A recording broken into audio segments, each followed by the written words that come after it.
본문 말씀에 이사야서 52장 13절에서 53장 6절 말씀, 이 말씀에 주시는 은혜가 좀 특별한 은혜가 있습니다. 왜 하나님은 그냥 우리 죄를 말씀으로 사해 주실 수도 있잖아요. 하나님은 공의와 사랑의 하나님이기 때문에 공의를 이루시기 위해서 본인이 그렇게 당하셨다 하지만 하나님은 절대 주권자입니다. 그러므로 그런 거 없이도 하실 수 있는 분이고, 또 그러면은 꼭 예수님께서 그 일을 그렇게 하셔야만 했다면, 공의를 만족시키기 위해서 하셔야만 했다면, 그럼 왕으로 오셔가지고 아예 헤롯 궁의 왕자로 태어나서 그렇게 왕으로 계시다가 그렇게 하나님의 일을 하시다가 그렇게 십자가에 그렇게 돌아가실 수도 있는데, 왜 이렇게 모진 고통을 당하시고 힘들고 어렵게 가난한 가정에 태어나서 그런 수모를 당하시면서 그 일을 이루셔야 하셨을까? 우리 모든 죄를 사해 주시기 위해서 그러셨다. 그러기에는 그 안에는 너무 깊은 은혜가 있습니다. 우리가 그저 예수님께서 우리를 위해서 십자가에 우리 죄를 지시고 돌아가셨다. 근데 많은 사람들은 그리스도인 되고도 저 같은 사람들이었습니다. So what? 하나님이 네 죄 사하셨다면 그럼 죄 사해지는 건데, 예수님께서 왜 십자가에 꼭 그렇게 고난을 당하셔야 하는가? 나하고는 별로 관계가 없는 것 같아요. 하나님이 그냥 말씀만 하시면 죄 사해지는 건데, 절대권자로서. 근데 예수님께서 이 땅에 오셔서 그 과정을, 살아신 그 과정에 대한 이해가 없었던 겁니다. 그러다가 어느 날 그것이 깨달아지면서 얼마나 은혜가 되는지, 차를 몰고 시내로 가다가, 시내로 가야 되는데 그 약속한 장소에 가야 되는데, 그 울면서 불면서 그냥 안 보이는 눈을 닦아가면서 가다 보니 어디로 갔는지 길을 잃어버렸습니다. 그걸 지나가지고 내가 뭐 하러 가는지도 모르고, 그 십자가의 은혜가 비로소 가슴에 와 닿은 겁니다.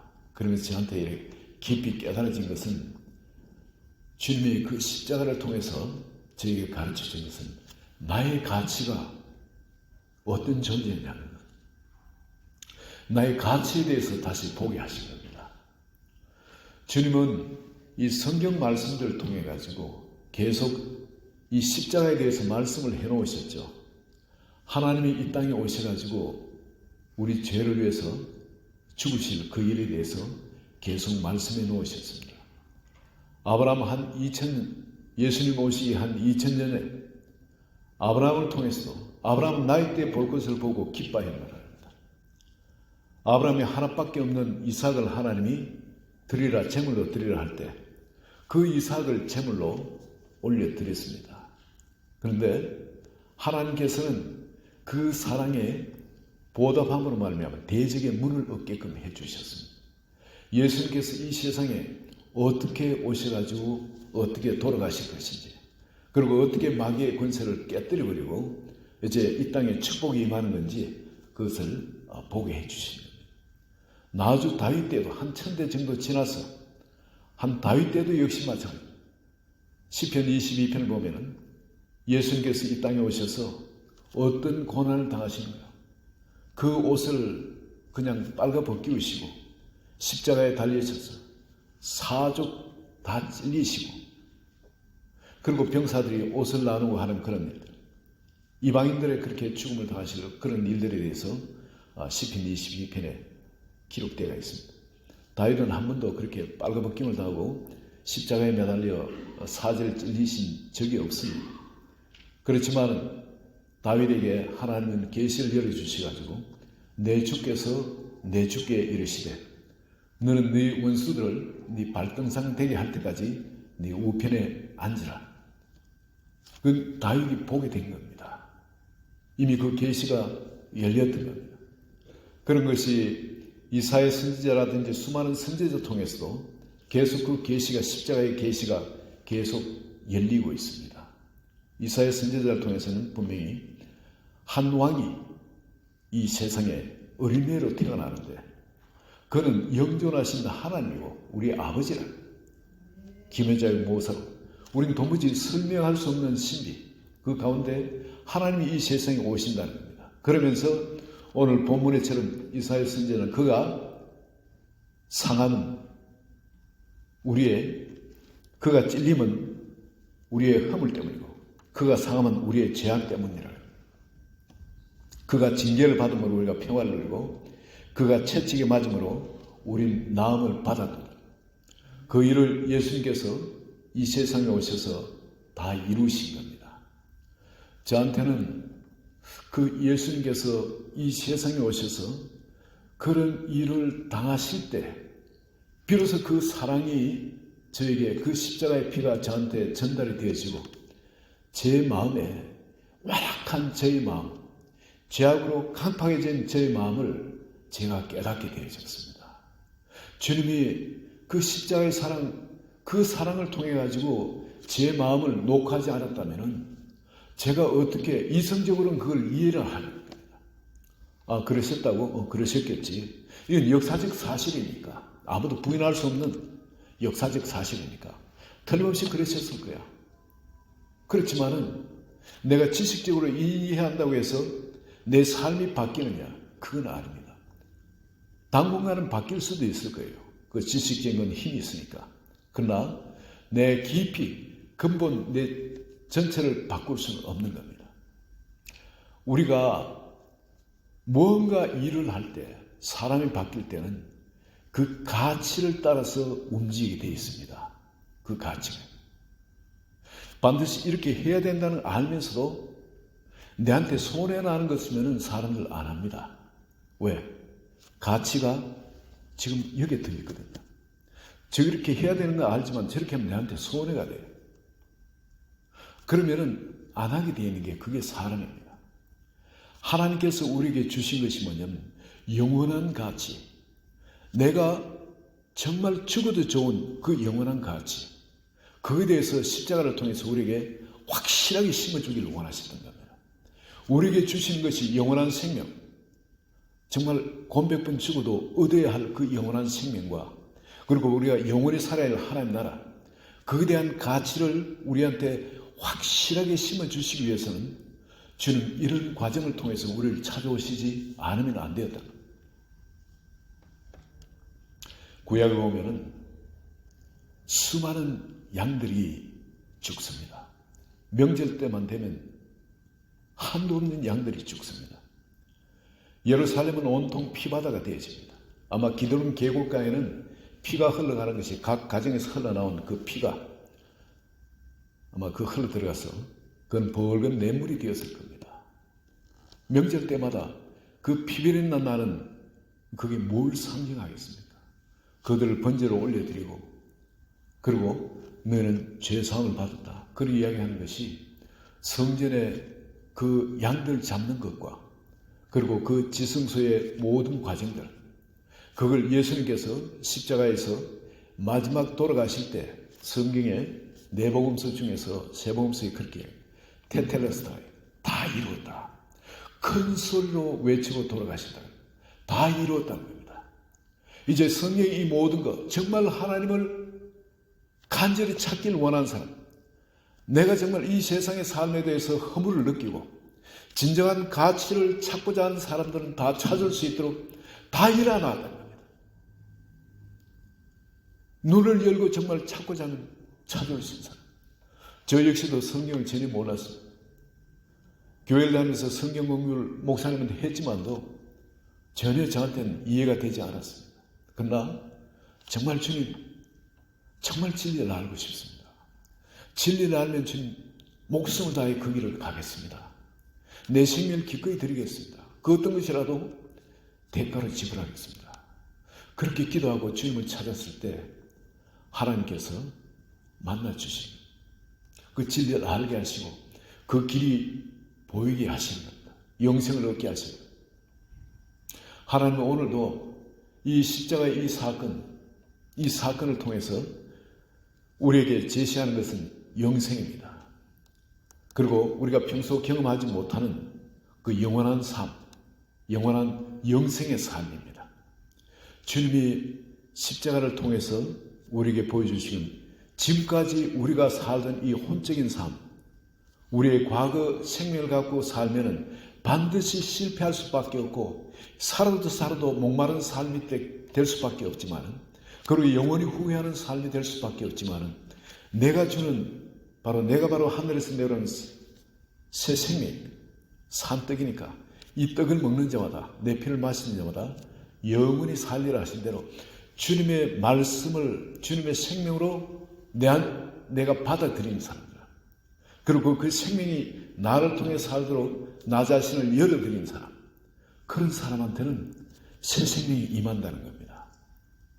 그거를 제자들도 그 비밀에 대해서 잘 몰랐어요. 그러나 예수님 죽으시고 부활하고 난 다음에 사도 요한이 그런 이야기입니다. 태초로부터 계신 그 생명에서 우리가 눈으로 본 바요, 손으로 만진 바라 그럽니다. 비로소 그 사도 요한은 자기하고 함께 있던 그 사촌 형님이 바로 이 땅에 오신 하나님이라는 것, 영원한 생명 그 자체라는 걸 비로소 깨닫는 거죠. 그리고 그 생명은 누구든지 원하는 사람, 마음을 열고 자기 자신을 하나님한테 산제물로 성전으로 올려드린 사람한테는 누구한테든 간에 임한다는 겁니다. 그래서 우린 육신으로 볼 때 그저 혈과 육으로 지어진 그런 사람, 그리고 우리가 누구나 다 혼을 가지고 있죠. 인격을 가지고 있고 이래 사는 우리가 전부가 아니라는 겁니다. 바로 예수님이 우리 속에 들어올 때 우리 속에 만들어지는, 우리 속에 생기게 되는 그 영원한 생명, 이 생명이 사는 삶을 살 때 비로소 우리는 행복해질 수 있고 만족할 수 있고, 비로소 우리는 우리 속에서 솟아나는 영생의 그 샘물, 그것을 누릴 수가 있고, 그리고 말씀을 따라 순종할 때 이해할 수 없이 어디서 오는지 모르지만 이 신령한 기쁨, 주체할 수 없는 이 기쁨, 그리고 행복이 우리 삶을 주장하게 되어지는 겁니다. 많은 거겠지만 망하지 않고, 사방에 우겨쌈을 당할지라도 우겨 쌓이지 않는 겁니다. 이미 주님 우리에게 그 영원한 자유를 주셨기 때문에 그 자유는 어떤 것도 제한할 수 없는 자유입니다. 우리에게 주신 이 평안을 주신 이 평안은 어느 누가 깨뜨릴 수 없는 평안이에요. 주님께서 성벽이 되시고 주님께서 망노에 대해서 우리를 지키고 계시기 때문에 그건 이미 믿음의 선진들을 통해서도 증명되어진 겁니다. 우리가 그 안으로, 예수 이름 안으로만 피하기만 하면 그분이 이미 우리 생명을 테이크오버 하셨으니까 접수를 하신 겁니다. 그리고 그분이 우리 대신 자기의 삶을 세상에 사는 겁니다. 그럼 우리가 이제 걱정할 것이 없어진 겁니다. 우리가 우리 스스로 방어하려고 노력할 필요도 없는 겁니다. 그분이 방어하세요. 그분이 알아서 하십니다. 그분의 지혜는 상상도 못할 지혜인 겁니다. 그래 아무리 지는 것 같고 망하는 것처럼 그래 보일지라도 안 해요. 그분에게는 부활의 능력이 있습니다. 우리의 삶을, 우리의 인생을 완전 작품으로 바꾸실 하나님의 지혜와 능력이 그분께 있게 되는 겁니다. 여러분, 우리가 구약에 보면 주님이 성전을 지을 때 이렇게 지으라 그러죠. 어마어마한 금을 준비하고 은을 준비하고 보화를 준비해가지고 그 성전을 짓는데 금이 10만 탈란트 이상이 들어가고 은이 100만 탈란트 이상 들어가는데 그 외에도 수많은 보화들이 들어가는데 금이 10만 탈란트는 340만 킬로그램 정도 되죠. 금이 그 이상이 들어가가지고 그 건물이 큰 건물이냐? 그렇지도 않아요. 그럼 금을 다 거기에 이었다면 이게 완전 금덩어리 아니겠습니까? 건물이 금덩어리고 은덩어리고 보배덩어리고 그런 겁니다. 그 스바 여왕이 와보고는 눈이 그냥 휘황찬란해가지고 정신을 잃었죠. 모든 사람들이 와서. 그런데 그게 뭘 상징합니까? 하나님이 우리 한 사람 한 사람의 가치가 이 세상에 가장 좋은 보배, 보화로도 살 수 없는 그런 존귀한 자라는 겁니다. 우리 눈으로 그 사람이 어떤 가치를 판단하고 그 사람이 얼마나 갖고 있는가, 배웠는가, 뭐 등등 이런 걸 갖고 세상적인 기준 갖고 가치를 정하지만 하나님이 그게 아니라는 거예요. 우리를 세상에 보낼 때 이미 그 가치는 성전의 가치, 그걸로 우리가 그 상징된 걸로 우리의 가치를 이해할 수 있고 예수 그리스도의 십자가에 우리를 위해 죽으심으로 우리의 가치가 어떤 가치인지 우리가 알 수 있는 거예요. 우리가 예수님을 우리 속에 모시기만 하면은 우리는 이 가치를 절대 세상 기준으로 평가할 수 없는 어마어마한 한 분 한 분이 그런 존재가 되어진다는 겁니다. 그분을 통해서 이제 그분을 옷 입고 예수님이 사시기 때문에 그렇습니다. 존재가 달라진 겁니다. 주님은 이 가치를 위해서 우리를 찾아오셨습니다. 그리고 우리에게 소망을 주십니다. 무슨 소망이냐면 그분과 같아질 수 있는 소망입니다. 그분이 오실 때 보면은 이 세상에 오실 때 동정녀 마리아에게 오신 것은 그것 때문에 유대인들은 지금도 우리 그리스도인 보고 애비가 누군지도 모르는 그런 자를 메시아로 하나님을 섬긴다고 비꼬고 그럽니다. 사생아라는 겁니다. 예수님. 그들의 지식으로, 과학으로, 논리로 아무리 생각해도 예수님은 사생아일 수밖에 없는 겁니다. 그런데 이 사생아를 미화해가 그렇다는 거죠. 그 예수님은 이 세상에 오실 때 이 태생부터 그 자체가 벌써 무시당하는, 짓밟히는, 모욕당하는 그런 태생이셨어요. 그리고 그분 태어난 장소도 그렇고 아무리 가난해도 그런 데는 태어나지는 않으십니다. 그 냄새나는 마구간, 도시에서 자란 분은 마구간에 대해 잘 모릅니다. 시골에 자란 분은 마구간이 얼마나 냄새나는 곳인지 아십니다. 특히 겨울에 그 마구간에는 그 짐승이 누는 그 오물들이 그게 배출이 안 되고 그대로이기 때문에 그건 큰 냄새가 납니다. 계속 썩어가지고. 근데 아무리 가난해도 그런 데는 안 태어납니다. 가장 가난한 목동이라도 자기 자신 그런 데는 안 놓습니다.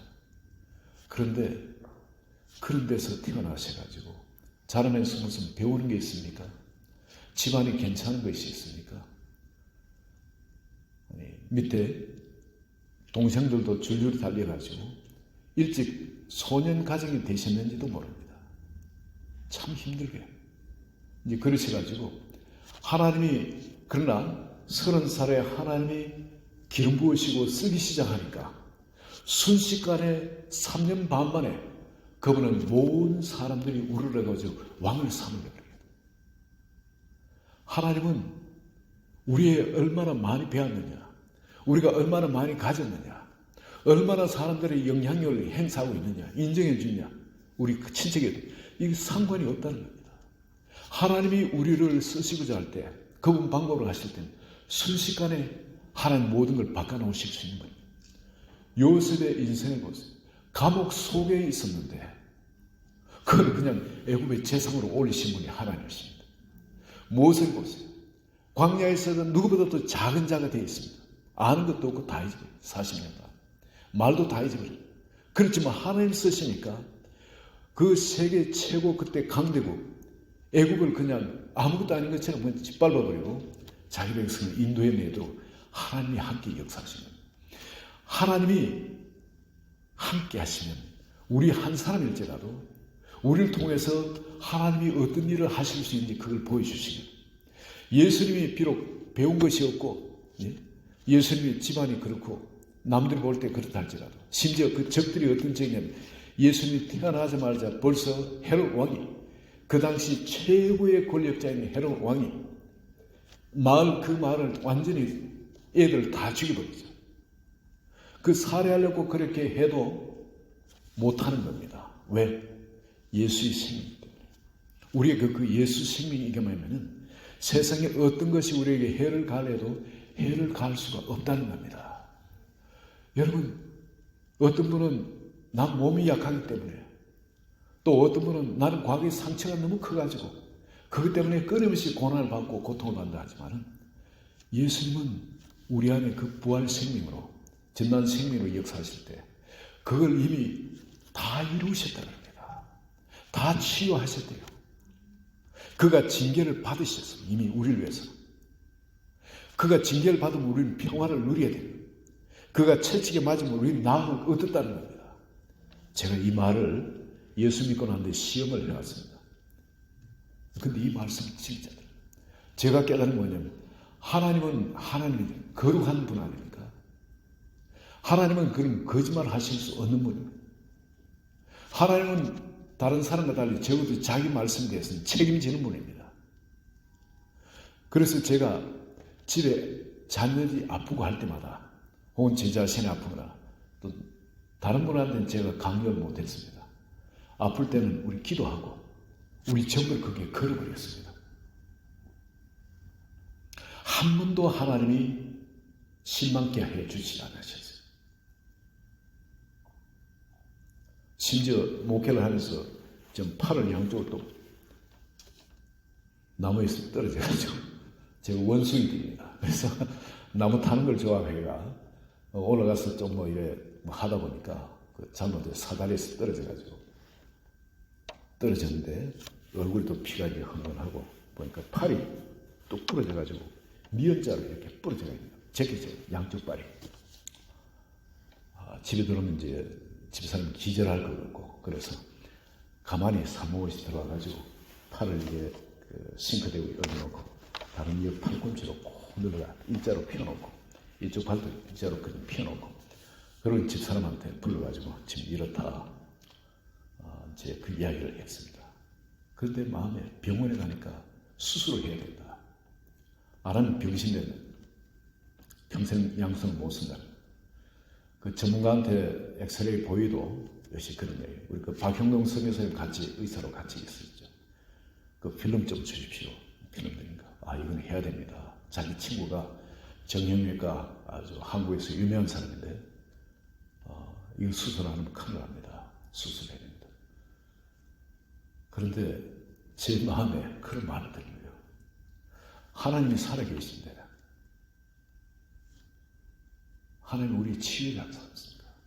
그래서 그 의사가 일단 기부선이를 해주는 의사한테 수술 못 해주고 돈이 없다고 안 해주면 보험도 없고 돈도 없고 그러니까 그래서 그분한테 그 간호원들 다 있었습니다.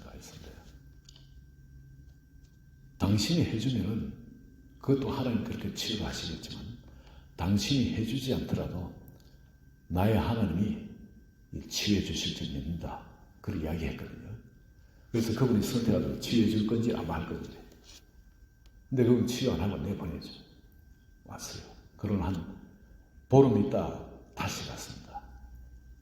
보름이 아니라 좀 더 시간이 좀 지나네요.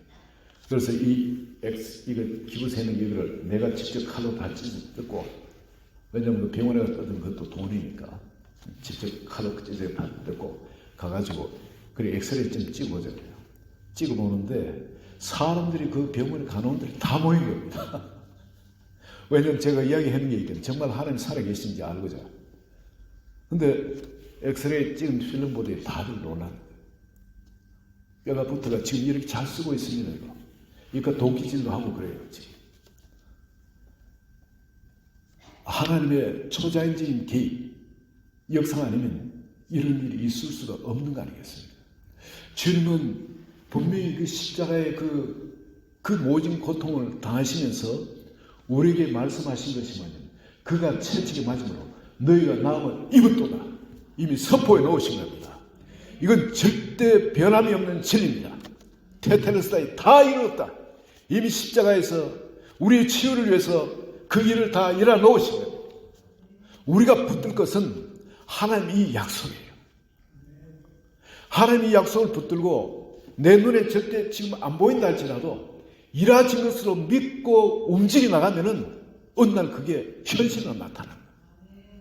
여러분 저희 기부스를 해가지고 있으면서 걸으면서 그때마다 마음에 의심이 공개가 안 들어왔겠습니까? 이제 영원히 불구로서 아무것도 못하는 어떤 그런 의심이 안 들어왔겠습니까?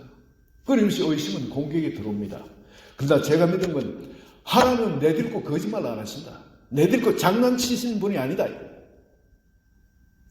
하나님 오늘도 하나님의 두 눈은 온 땅을 두루 감찰하사 전심으로 자기를 향하는 자에게 능력을 베푸신답니다.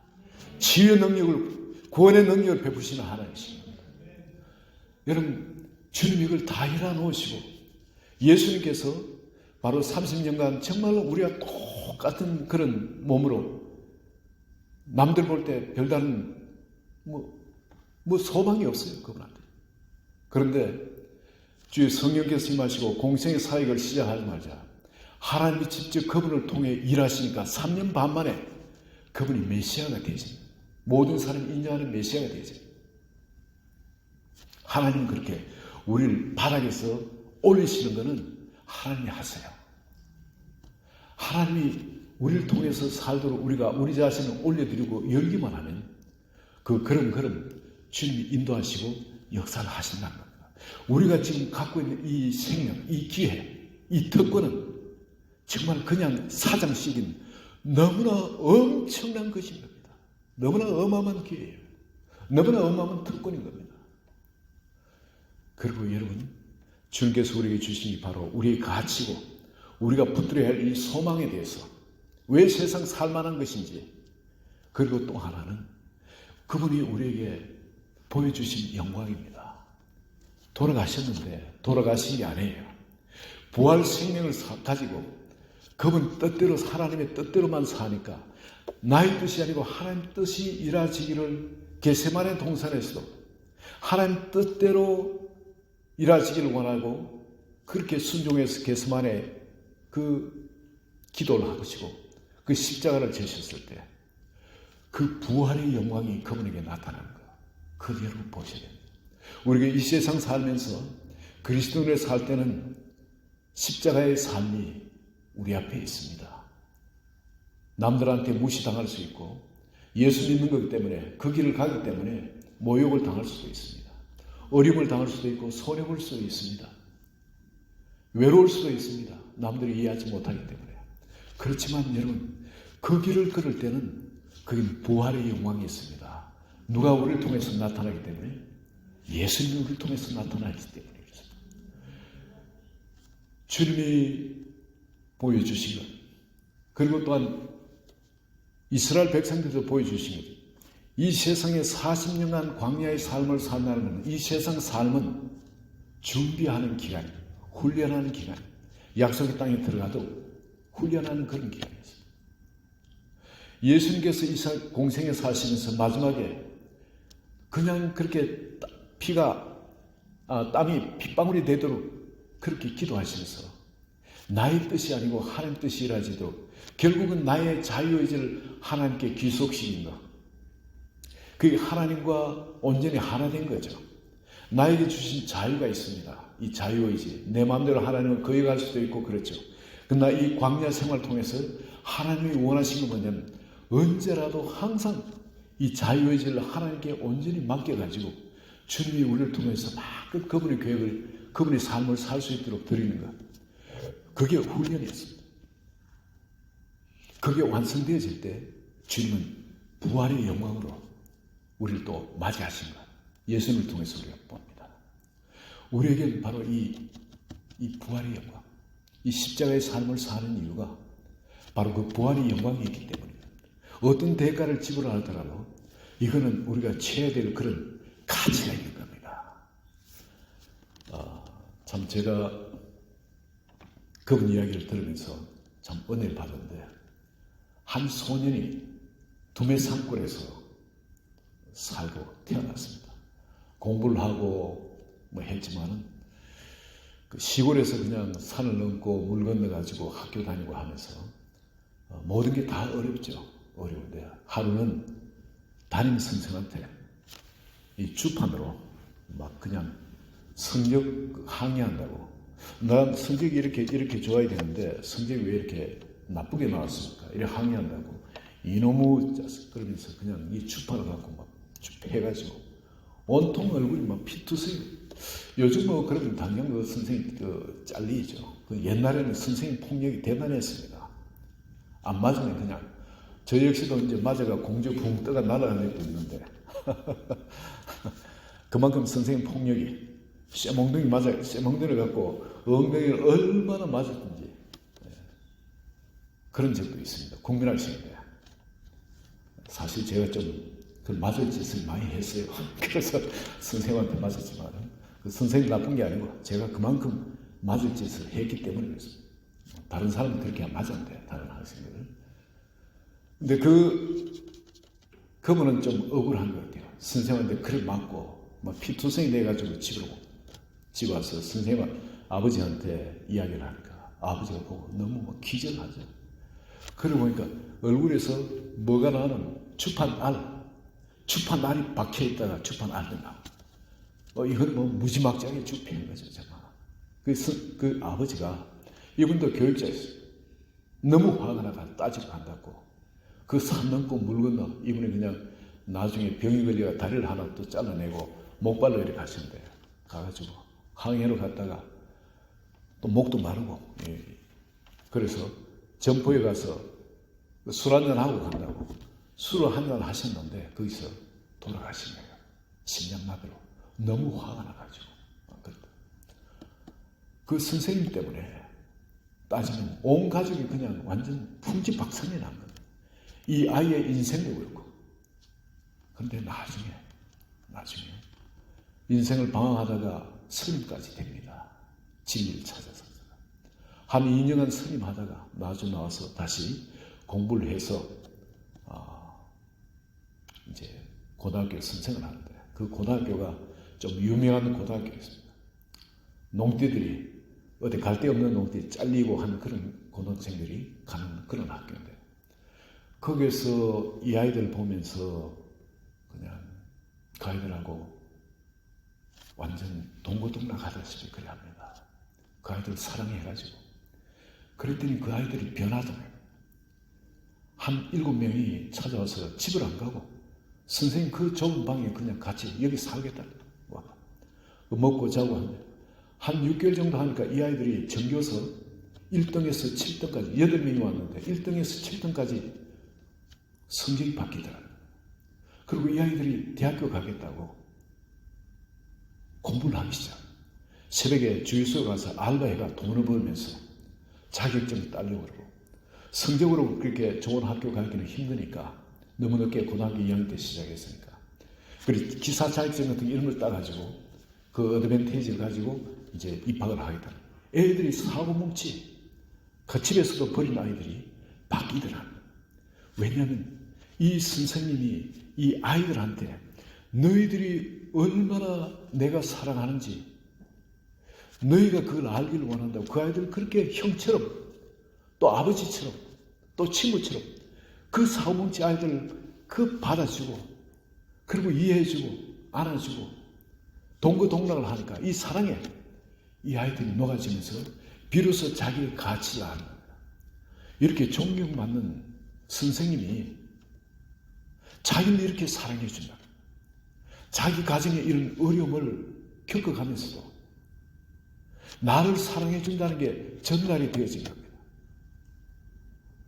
이 사랑이 전달되니까 아이들이 자기의 가치를 비로소 다시 보기 시작합니다. 끊임없이 과거의 상처라든지 또 현재 내가 갖고 있는 어려움이라는 이런 것이 의심이 들게 하죠. 그런 공격을 받으면서도 그러나 끊임없는 그 사랑이 그 아이들의 그 가치, 정체성을 확인시켜줘요. 그러니까 그런 어려움들이 있지만 공부하는 데 이렇게 공부만 하는 아이들이 공부를 하면 얼마나 힘들겠어요. 저 역시도 그건 경험해 봤습니다. 고등학교 2학년 때까지 공부를 도통 안 하다가 보니까 이제 이대로 이제 졸업하다 큰일 나겠다 싶어요. 그래서 공부를 해야 되겠다 공부를 하는데 머리에 녹이 끼어가 있으니 공부가 됩니까? 아무리 노력해도 공부가 안 돼. 머리 들어오질 않아.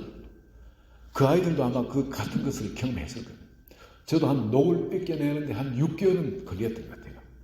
죽으라고 노력하죠. 근데 그 아이들도 그렇게 노력해가지고 뭔가 변화가 일어나가 자기가 할 수 있네. 이걸 깨닫는 순간 자기 존재를 새롭게 보는 겁니다. 그리고 아파트 사는 사람들 전부 다 그 아이들 사고뭉치는 걸 다 아는데 그 사람들한테 90도 인사하기 시작하고, 그리고 선생님한테 이야기해요. 우리가 지금 전교 1등에서 7등 하는 그런 새로운 바뀐 존재라는 거 이야기 좀 해주세요.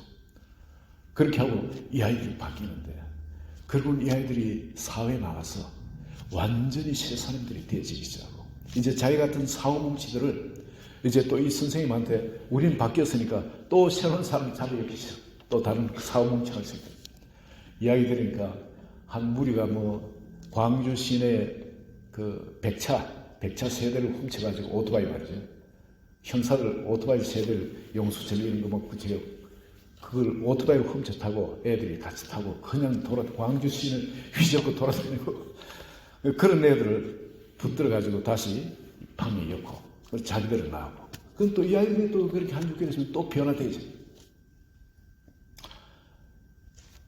놀라운 것은 말이죠, 내가 누군가 하는 거, 이게 하나님의 사랑이 임하면은 사람이 바뀐다는 겁니다. 나의 가치를 새롭게 본다. 주님이 우리에게 주신 이 가치, 예수님을 통해서 우리에게 보여주신 이 가치는 너무나 어마어마한 가치인 겁니다. 이 평범한 삶이 아닌 거예요. 그리고 그 가치가, 내 가치가 인정되어지면 그 다음에 내가 소망을 보게 됩니다. 나를 통해서 우리 부모가 걸고 있는 기대, 부모는 나를 버리고 기대하지 않을지라도 나를 사랑하는 선생님이 나에게 거는 기대가 있어요. 예수님이 나에게 거는 기대가 있어요. 사람 바뀔 수밖에 없어요. 여러분, 우리가 이런 십자가의 삶, 남들이 이해하지 못하고 고통스러울지 몰라도 이 십자가의 삶은 반드시 영광이 있습니다. 지금 그분이 광주의 교육감으로 이번에 올해 되었을 겁니다. 박주정 교육감. 이분 그냥 일반 평범한 교사로서 그렇게 아주 뭐 딸아지 고등학교 그렇게 살고 그랬지만, 그러나 이분의 삶이 전달되어지면서 이분이 교육감으로, 교육자로서는 최고의 명예로운 자리 아니겠습니까? 남한테 영향을 끼칠 수 있는 그런 자리죠. 교육감이 되어서. 여러분, 하나님은 우리가 십자가의 삶을 사는 사람에게는 하나님 반드시 부활의 영광을 준비해놓고 계신다는 겁니다. 오늘 우리 한 분 한 분한테 말씀드리고 싶은 것은, 그냥 또 지나가는 이 부활절이 되지 마시고, 여기서 주님이 우리에게 주신 이 가치, 우리에게 심어주시고자 하는 이 십자가를 통해서 심어주신 나의 가치를 다시 발견하시고요. 그리고 우리가 예수님 때문에 이 품어야 될 이 소망, 주님의 모양과 형상으로 우리를 지어주셨대요. 우리가 붙들어야 될 소망이 뭔지, 예수님과 같아질 이 소망과 함께, 그리고 또 부활의 영광이 우리에게 준비되어 있습니다. 붙드시고 세상 어떤 자리에 있든 간에 세상에 생명의 근원이 되고 생수의 강이 되는 그런 복된 삶을 사시는 한 분 한 분 되시기를 예수 그리스도의 이름으로 축원합니다.